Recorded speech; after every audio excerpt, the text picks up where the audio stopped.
One TV Patrol. First Asenso Agriculture Summit gidahag dito dila Mayor Stella Ubot Estanio. Ano ang detalye ni Johnny Tommy? Gipadayag ni Mayor Stella Ubot Estanio ang kamahinungdanon sa baguhay lang nga First Asenso Agriculture Summit nga gipasugdahan ni Governor Henry S. Huaminal din ang lungsod sa Tudela, usa sa mga nagunang recipient sa nagkalain-laing programa gikan sa Department of Agriculture Region 10. Sumala sa mayor, dako ang iyang pasalamat kay pinagi sa maong summit na diskubrihan ang mga pundo o intervention nga gitagana alang sa mga mag-uuma sa humay, lubi o high value crops, lakip sa mga dagkong kalambuan nga gisgutan mao ang modernong agrikultura, ang pag-apod-apod sa mga ekipo gikan sa PELMEC o ang pagtukod og soil test center sa probinsya aron mapadali ang pag-analisar sa yuta nga dili na kinahanglang moadto pa sa Cagayan de Oro City.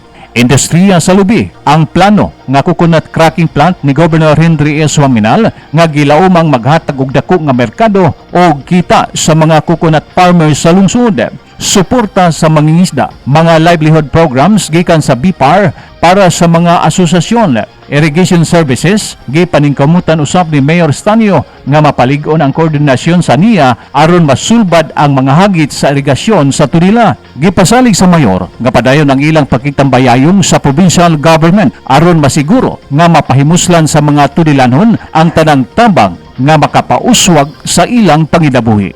Importante kayo kay kita diri sa probinsya. Kuan kay ta reliant man ta sa agriculture. Daghan kay ta og mga constituent nga ang panginabuhi naa sa agrikultura, no? Natay daghang mga cocoa farmers, no? So mapaabot kanilang mga bayang balita, no, nga na ay example kabalo na siguro kadaghanan plano ato ang governor nga mag-put up og katong anyo ko ng coconut na processing plant. But it will intake, no, more supplies of coconuts aron mainganyo pod ang atong mga cocoa farmers to kung naa pa sila available, no, nga mga luna, I mean mo tanom sila dugang nga mga lubi. Okay, millions of coconuts man ang kinahanglan. So usa na ka opportunity sa atong mga coconut farmers o katong mga tag-iyas sa mga kalubihan. Padayon gihapon ang suporta, no, sa ato ang mga rice farmers. So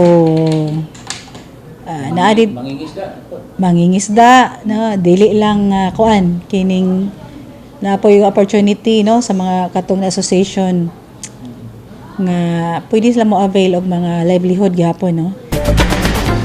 Alang sa One TV Patrol, Johnny Tommy reporting.